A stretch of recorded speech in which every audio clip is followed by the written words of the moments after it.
ఆరవ శ్లోకము. మహాభూతాన్యహంకారః బుద్ధిరవ్యక్తమేవ చ ఇంద్రియాణి దశైకంచ పంచచేంద్రియ గోచరాః. ఇంకా క్షేత్రం గురించి చెప్పడం మొదలుపెట్టారనమాట.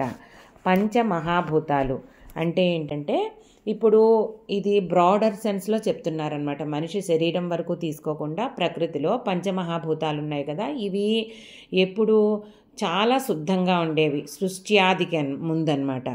ఆ పంచమహాభూతాల గురించి ఆ పంచమహాభూతాలు క్షేత్రం అని చెప్తున్నారు.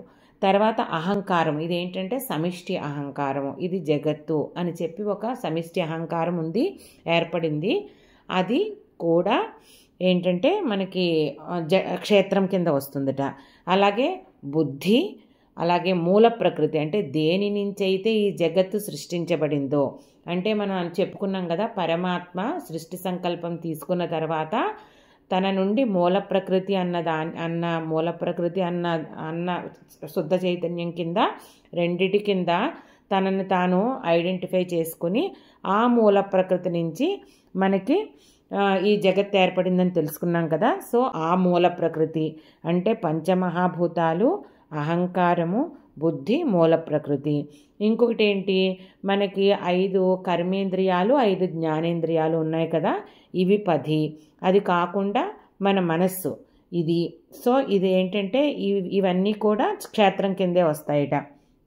ఇంకా 5 ఇంద్రియ విషయాలు అంటే శబ్ద రూప రస స్పర్శ గంధాదులు అన్నమాట. అలాగే ఇవన్నీ కూడా క్షేత్రం కింద వస్తాయి అని చెప్తున్నారనమాట. సో ఇప్పటి వరకు మనకి పంచమహాభూతాలు అయ్యాయి, 10 ఇంద్రియాలు అయ్యాయి, 5 విషయాలు అయ్యాయి, తర్వాత ఏమో మనస్సు అయింది, బుద్ధి అయింది, అలాగే అవ్యక్తము, అహంకారము. మొత్తం మనం ఎన్ని తీసుకున్నాము, 24 కనిపిస్తున్నాయి అన్నమాట ఇక్కడ. తర్వాత ఇంకా 7వ శ్లోకము. ఇచ్ఛా ద్వేష సుఖం దుఃఖం సంఘాతశ్చేతనా ధృతి ఏతత్ క్షేత్రం సమాసేన సవికారముదాహృతం. ఈ భావాలు ఏవైతే ఉన్నాయో మన మనసులోనూ మన బాడీలోనూ కలిగే వికారాలన్నీ కూడాట ఇవి కూడా క్షేత్రమేనట. అంటే ఏంటిది, సుఖము, దుఃఖము, అలాగే ఈ దేహేంద్రియాలన్నిటినీ కలిపి ఒకలాగా నడిపించే, అంటే కాలుకి కాలు, చేయి అలా విడిపోకుండా వీటన్నీ కలిపి పెట్టి ఉంచే ఒక ధృతి ఉంది కదా, ఇది అన్నమాట. అలాగే ఇంకా తెలివి, ఇవన్నీ కూడా తెలివి, ధైర్యము, ఇవన్నీ కూడా మొత్తం అంటే ఈ క్షేత్రం అంటే అన్ని రకాల జడము ప్రకృతితో సహా అన్నీ కూడాను. అలాగే దాంట్లో కలిగే వికారాలన్నీ కూడా మనము అనుభవించే ఎమోషన్స్ ఇవన్నీ కూడా జడ పదార్థాలేట, క్షేత్రమేనట, అది చెప్తున్నారనమాట. అయితే ఇంకా మనం ఏంటి, ఇవన్నీ కూడా ఇప్పుడు ఇవి కాకుండా ఎవరైతే ఉన్నారో అదే చైతన్యం. అంటే వీటన్నిటిలోనూ ఏదైతే స్పందన కలగజేస్తోందో, చేతన కలగజేస్తోందో అదే క్షేత్రం అన్నమాట. మిగతావన్నీ కూడా క్షేత్రజ్ఞుడి. అయితే మనం ఆ క్షేత్రజ్ఞుడి గురించి తెలుసుకోవాలి అంటే మనం జ్ఞానం సంపాదించాలి. ఆ క్షేత్రజ్ఞుడి తెలుసుకోవడానికి మనం జ్ఞానం కావాలి. ఆ జ్ఞానం కావాలి అంటే మనం కొన్ని అంటే మంచి లక్షణాలు ఇందులో చెప్పారు, లిస్ట్ చెప్పారు. ఇవన్నీ కూడా మనము ఇన్కల్కేట్ చేసుకోవాలి, అంటే సాధన చెయ్యాలన్నమాట. అవి ఏమిటా, 8వ శ్లోకము. వరుసగా నేను అన్నీ కూడా ఆయన చెప్పిన జ్ఞానం గురించి చెప్పినదంతా కూడా మీకు చెప్తాను. అమానిత్వమదంభిత్వం అహింసాక్షాంతిరార్జవం ఆచార్యోపాసనం శౌచం స్థైర్యమాత్మ వినిగ్రహః. 9వ శ్లోకము. ఇంద్రియార్థేషు వైరాగ్యం అనహంకార ఏవ చ జన్మ మృత్యుజరా వ్యాధి దుఃఖదోషానుదర్శనం. 10వ శ్లోకము. అసక్తిరనభిష్వంగః పుత్రదార గృహాదిషు నిత్యం చ సమచిత్తత్వం ఇష్టానిష్టోపపత్తిషు. 11వ శ్లోకము. మయి చానన్యయోగేన భక్తిరవ్యభిచారిణి వివిక్తదేశసేవిత్వం అరతిర్జన సంసది. 12వ శ్లోకము. అధ్యాత్మజ్ఞాన నిత్యత్వం తత్వజ్ఞానార్థదర్శనం ఏతద్ జ్ఞానమితి ప్రోక్తం అజ్ఞానం యదతోన్యథా. ఇందులో ముందు 6వ శ్లోకంలో 7వ శ్లోకంలోనూ కూడా క్షేత్రం అంటే ఏమిటి చెప్పారనమాట.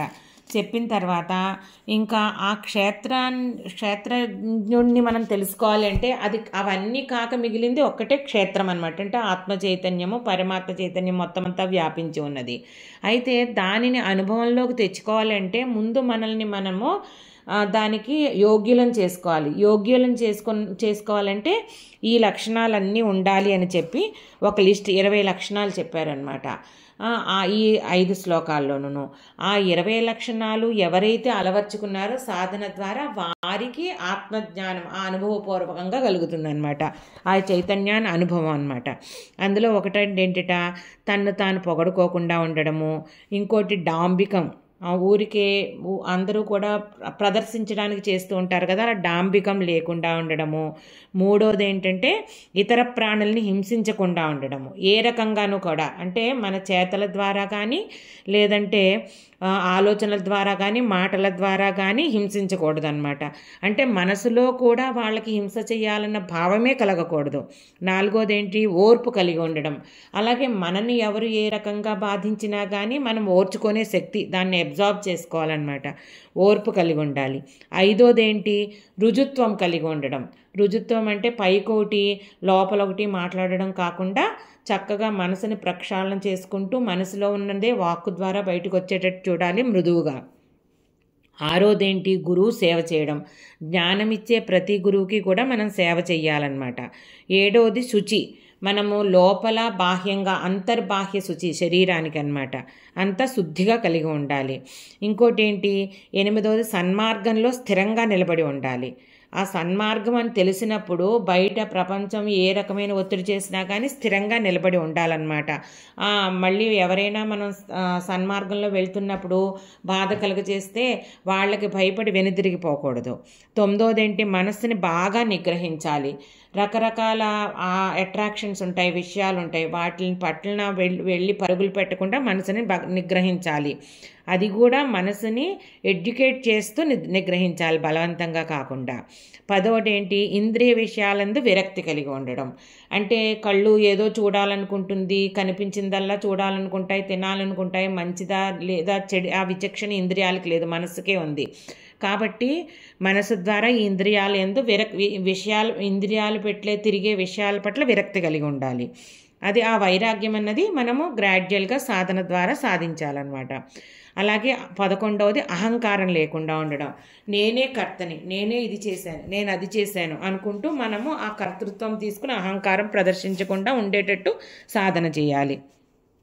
ఇంకోటి ఏంటి, 12వది పుట్టుక, చావు, ముసలితనము, రోగము ఇలాంటి వాటన్నిటి వల్ల కలిగే దుఃఖాన్ని వాటిల్లో ఉన్న దోషాలను దర్శించడం వల్ల, అంటే మనకి ప్రతి మంచి అంటే మనము బాగుంది, ఇంద్రియాలకు బాగుంది అన్న ప్రతి దాంట్లోనూ ఒక రకమైన దోషం ఉంటుంది. ఇది చేస్తే అమ్మో ఇప్పుడు తినేసాను ఇంత, కానీ దీనివల్ల మనకి వెయిట్ పెరుగుతాము, ఇవన్నీ చేస్తాము అని చెప్పి దానిలో ఉన్న దోషాలను మనం ఒక మైండ్కి గుర్తు చేస్తూ ఉండాలి. ఇలా చేస్తూ ఉంటే అప్పుడు నెమ్మదిగా మనసు ఆ ఇంద్రియాలని కంట్రోల్లోకి తెచ్చుకోగలుగుతుంది అన్నమాట. అలాగే ఏంటంటే కొడుకులు, 13వది కొడుకులు, భార్య, ఇల్లు ఇలాంటి వాటందు ఆసక్తి ఉండకూడదు. అంటే మనం బాధ్యతలన్నీ నిర్వర్తించాలి, ఎంతో ప్రేమగా నిర్వర్తించాలి, కానీ అటాచ్మెంట్ పెట్టుకోకూడదు, ఎక్స్పెక్టేషన్స్ పెట్టుకోకూడదు అనమాట. ఇవన్నీ చెప్తున్నారు. 14వది ఏంటంటే అలాగే వాటి యందు పూర్తిగా తాదాత్మ్యం చెందిపోయి పూర్తిగా అభిమానం కలిగిపోయి వాళ్ళ సుఖదుఖాలు అవన్నీ కూడా మనం మైండ్కి తీసేసుకుని అబ్జార్బ్ చేసేసుకుని అలా చేయకూడదు. ఎందుకంటే ప్రతి వ్యక్తి వాళ్ళ కర్మఫలాలను బట్టి వాళ్ళ జీవితం ఉంటుంది, వాళ్ళు ఎవరైనా కానీ. ఆ విషయం గ్రహించి మనం వాళ్ళకి చేయాల్సిన నీతి బోధ ఇవ్వాల్సినవన్నీ ఇవ్వాలి, మన బాధ్యత సక్రమంగా నివర్తించాలి. కానీ విపరీతమైన వ్యామోహంలోకి వెళ్ళిపోయేటంత ప్రేమ పెట్టుకోకూడదు. 15 ఏంటి, ఇష్టము అయిష్టము కలిగినప్పుడు ఇది నాకు ఇష్టము, ఇది నాకు ఇష్టం కాదు, ఇలాగా వీళ్ళు నాకు ఇష్టమో వాళ్ళు నాకు ఇష్టమైన వాళ్ళు కాదు, వీళ్ళు నాకు దగ్గర వాళ్ళు, వాళ్ళు దూరం వాళ్ళు, ఇలా అనుకోకూడదు. అందరిని పట్ల సమబుద్ధి కలిగి ఉండాలి, అందరిలో ఆ పరమాత్మని దర్శించగలిగి ఉండాలన్నమాట. ఈ ద్వంద్వాతీతము ఇదంతా కూడా సాధన ద్వారా వస్తుంది. పై గుణాలన్నీ నెమ్మదిగా ఒక్కొక్కటి అలవర్చుకుంటూ ఉంటే. ఇంకా 16వది ఏంటంటే భగవంతుడంటే ఇంకా భగవంతుడు తప్పించి వేరే లేదు, ఆ పరమాత్మ తప్పించి నాకు వేరే గోల్ లేదు, ఆ మోక్షం తప్పించి నాకు వేరే గోల్ లేదు. ఎక్కడ చూసినా భగవంతుడు, ప్రతి మనిషిలోనూ భగవంతుడు, చెట్టు పుట్టలో కూడా భగవంతుడు. సో ఈ రకంగా అనన్యమైన భక్తి కలిగి ఉండాలి. 17వది ఏంటి? ఏకాంత ప్రదేశాన్ని ఆశ్రయించడం. ఎప్పుడైతే వైరాగ్యం కలిగిందో, ఈ ప్రపంచం నుంచి విషయాల నుంచి మన బుద్ధి మరలిపోయిందో, వైరాగ్యం ఎప్పుడైతే సంపాదించామో అప్పుడు ఏకాంతాన్ని కోరుకుంటాం అనమాట. సో జన సమూహాలన్నిటికీ నెక్స్ట్ది జన సమూహాలకి దూరంగా ఉండడం. ఇలా జన సముదాయాలకి రకరకాల గ్రూపుల్లోనూ వాటిల్లోనూ అంటే ముందు భజనలు వీటన్నిటితో మొదలుపెట్టిన మన ప్రాథమిక స్థితిలో ఉన్న భక్తి నెమ్మదిగా స్థిరపడి ఏకాంతంలో ధ్యానంలోకి, ఆ పరమాత్మతో అనుసంధానంలోకి మార్చుకోవాలన్నమాట. తర్వాత నిరంతరం ఆధ్యాత్మిక జ్ఞానం కలిగి ఉండడం. 19 అంటే ఎంతసేపు ఆధ్యాత్మిక జ్ఞానం అంటే ఆత్మ అనాత్మ విచారణ, ఆత్మని అనుభవంలోకి తెచ్చుకోవడము, పరమాత్మతో ఈ ఆత్మ చైతన్యాన్ని ఎలా అనుసంధానం చేయాలి, సమాధికి ఎలా వెళ్ళాలి, మోక్షం ఎలా సంపాదించాలి, దీని గురించే విచారణ చేస్తూ ఉండాలి. తర్వాత 20వ తత్వజ్ఞానం యొక్క గొప్ప ప్రయోజనం తెలుసుకోవడం. అంటే భగవంతుడు ఏంటి, ఆయన తత్వం ఏంటి, ఆయన వ్యాపకత్వం ఏంటి, ఆయన శక్తి ఏంటి, ఆయన ఎలా మొత్తం ప్రకృతిని ఈ జడమైన క్షేత్రాన్ని అంతటిని ఎలా ప్రభావితం చేస్తున్నారు, వీటన్నిటి గురించి తెలిసిన జ్ఞానాన్ని ఆలోచిస్తూ తత్వ విచారణ చేస్తూ ఎంతసేపు భగవంతుడితోటి మన ఆత్మని అనుసంధానం చేయాలి. విషయాల పట్ల ప్రపంచాన్ని పూర్తిగా విరమించేయన్నమాట. ఈ 20 లక్షణాలు ఎవరికైతే ఉన్నాయో వారే జ్ఞాని. ఈ 20 లక్షణాలు సాధన చేయడమే జ్ఞాన సాధన. క్షేత్రం గురించి తెలుసుకోవాలి అని అంటే గనక, క్షేత్రజ్ఞుడు ఎవరో తెలుసుకోవాలి అంటే గనక మనకి క్షేత్రం ద్వారా మనం ఉపయోగించి ఈ సాధన చేసి క్షేత్రాన్ని ఈ 20 రకాల సాధనల్లో లక్షణాలని క్షేత్రానికి సాధించిన తర్వాత క్షేత్రజ్ఞుడు ఎవరో మనకు అనుభవంలోకి అవుతుంది అని చెప్తున్నారు. ఇదే జ్ఞానము అని అంటున్నారు అనమాట. ఇంకా ఇది కాకుండా ఏదైతే ఉందో మనకి ఈ లక్షణాలు కాకుండా వేరే ఏదైనా ఏముందో అదంతా అజ్ఞానమే. అంటే దీనికి రివర్స్ ఏదైతే చేస్తూ ఉంటామో, మనం ఎలా ప్రవర్తిస్తూ ఉంటామో అదంతా అజ్ఞానం అన్నమాట. గీతా శ్లోకాలకు అర్థాన్ని సులభమైన వాడుక భాషలో వివరించడానికి ప్రయత్నిస్తున్నాను. నా ఈ ప్రయత్నం మీకు నచ్చినట్లయితే భక్తి అన్లిమిటెడ్ ఛానల్ని సబ్స్క్రైబ్ చేసుకుని మీ అభిప్రాయాలను కామెంట్స్ రూపంలో తెలియజేయండి.